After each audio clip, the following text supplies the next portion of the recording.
크라임씬 리턴즈는 JTBC를 통해 방송되었던 예능 크라임씬의 네 번째 시리즈로 이번에는 티빙을 통한 온라인 공개만 된 작품입니다. 총 5개의 에피소드로 구성되어 있으며 한 에피소드당 2화로 나누어 공개되어 총 분량은 10화입니다. 화당 분량은 60분가량으로 구성되어 있습니다. 시즌 1부터 고정 출연한 박지윤, 시즌 2, 3에 출연했던 장진, 시즌 2에 출연했던 장동민과 신규 멤버 키, 주현영, 안유진이 출연하며 이번 시즌에는 게스트 없이 6명의 멤버들로만 플레이가 진행됩니다. 크라임씬 리턴즈를 나름대로 평점해보자면 100점 만점에 86점으로 할 수 있겠습니다. 크라임씬 리턴즈의 매력 첫 번째는 출연진의 안정적인 연기력입니다. 연기력, 몰입력에서 공백이 딱히 느껴지지 않고 본인의 캐릭터를 잘 보여줌으로써 시청자들도 플레이어들도 뻔하거나 어색한 것 없이 추리를 즐길 수 있었습니다. 매력 두 번째는 크라임씬 시리즈가 주는 재미를 잘 살렸다는 것입니다. 각 에피소드별로 서사가 안정적이어서 상황에 몰입하기 좋았고 다양한 단서들을 통해 추리를 하기에도 좋았습니다. 크라임씬 리턴즈의 아쉬운 점은 이전 시즌에 비해 명확한 단서들이 너무 늘어난 에피소드도 있고 너무 모호해진 에피소드도 있다는 것, 그리고 탐정 보조의 역할이 너무 애매해졌다는 것입니다. 예능 크라임씬 리턴즈를 짧게 소개한다면 추리, 수사라는 소재를 잘 활용한 개성있고 재미있는 예능이라고 할 수 있겠습니다. 첫 번째 에피소드는 공항 살인 사건으로 박지윤이 탐정을 맡았습니다. 플레이어들이 찾은 증거를 통해서 충분히 범인을 유추할 수 있는 상황이었지만 아쉽게도 플레이어들의 범인 검거는 실패한 에피소드입니다. 플레이어들이 놓친 포인트 중 가장 컸던 부분은 살해 도구인 풍무스파 회원 카드입니다. 피해자인 진예원이 회원제인 풍무스파를 방문해 SNS에 기록한 적이 있고 진예원은 그곳의 회원이 아니며 그곳에 키에랑과 갔음을 알기 때문에 당연히 키에랑이 그곳의 회원이라는 유추가 가능한데 이 부분을 놓치면서 스파 회원증을 가진 사람을 장품무만으로 한정해버리는 아쉬운 선택을 하게 됩니다. 거기에 피해자가 자신의 캐리어에서 발견되었다는 점, 원래 피해자의 짐이 없어졌다는 점도 놓치게 됩니다. 이걸 위해서는 피해자의 캐리어를 알고 있어야 하며 출국 후 내릴 때 피해자의 캐리어를 들고 나가도 이상할 것이 없는 사람이어야 합니다. 피해자의 캐리어를 알고 있고 그걸 열 수 있으며 짐을 숨길 수 있다는 조건을 갖춘 사람은 키에랑뿐이며 강제로라도 개방할 수 있게 피해자의 캐리어를 알고 있다로 조건을 확장하면 안비행과 주집착이 추가됩니다. 캐리어를 가지고 공항 밖으로 나갈 수 있느냐의 조건에서 안비행은 제외될 가능성이 높으니 키에랑과 주집착으로 용의자는 한정됩니다. 거기에 카드를 잘라서 흉기로 사용한다는 생각을 일반적인 사람이 하기 어렵고 한다고 하더라도 실제로 사용하기는 어려울 가능성이 높다는 것을 생각해보면 범인은 키에랑일 수밖에 없는 상황입니다. 사실상 범인을 지목할 수 있는 모든 증거를 가진 상황이었지만 연계를 하지 못하면서 범인 검거에 실패한 에피소드였습니다. 두 번째 에피소드는 고시원 살인사건으로 키가 탐정이 되어 플레이가 진행되었고 범인 검거에 성공한 에피소드입니다.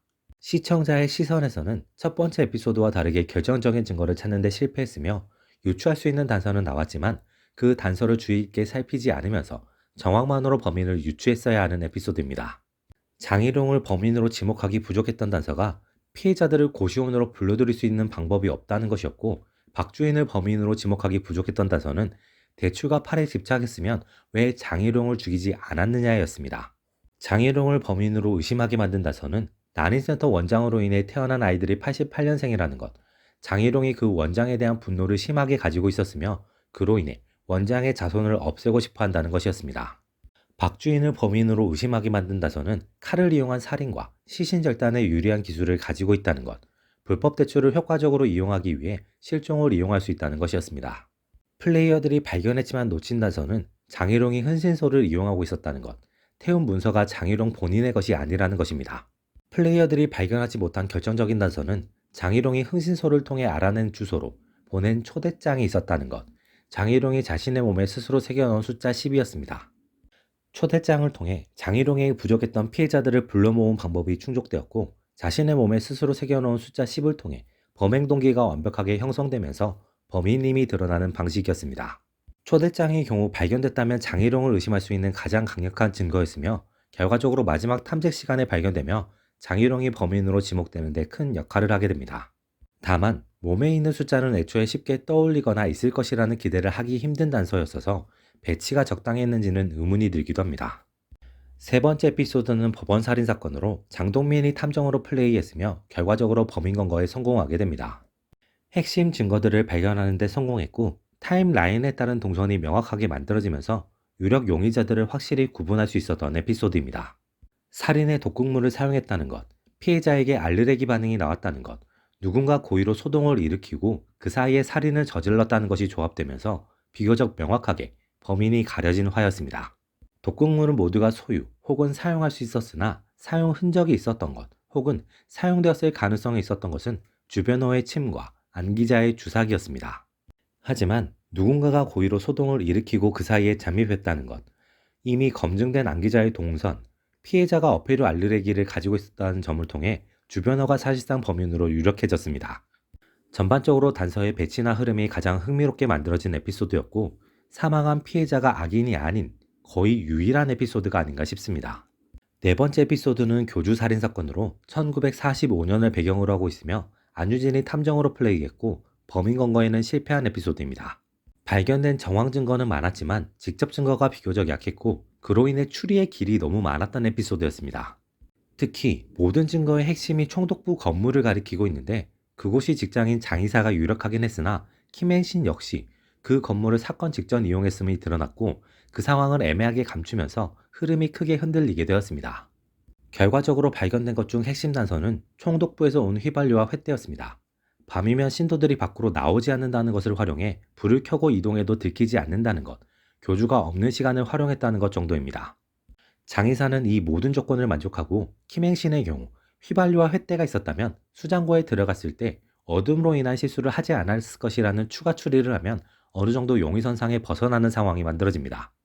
거기에 맥각의 효과를 장의사는 모두 다 알고 있었지만 김행신의 경우 사망할 수 있다는 것을 알지 다른 효과에 대해서는 알지 못할 가능성이 높다는 것도 하나의 포인트일 수 있었습니다. 이를 통해 만약 김행신이 범죄를 저질렀다면 맥각으로 살해하든지 아니면 다른 마약 성분과 불을 이용했을 가능성이 높다는 것을 생각해 볼 수 있는데 이 역시 근거는 부족했습니다. 직접적인 증거가 부족했기 때문에 장의사에게 매우 결정적인 증거인 맥각을 닦은 흔적을 만들어 놓았지만 결과적으로 발견되지 않으면서 드러난 증거가 장의사와 김행신에게 공통적으로 작용하면서 범인 검거에 실패하게 됩니다. 다섯 번째 에피소드는 풍무회장 살인사건으로 박지훈이 탐정을 했으며 범인 검거에 성공한 에피소드입니다. 핵심 증거가 빠르게 발견되었고 그 증거들을 통해 스토리 메이킹이 비교적 명확하게 되면서 시청자들도 어렵지 않게 범인을 유추할 수 있었던 에피소드가 아닌가 싶습니다.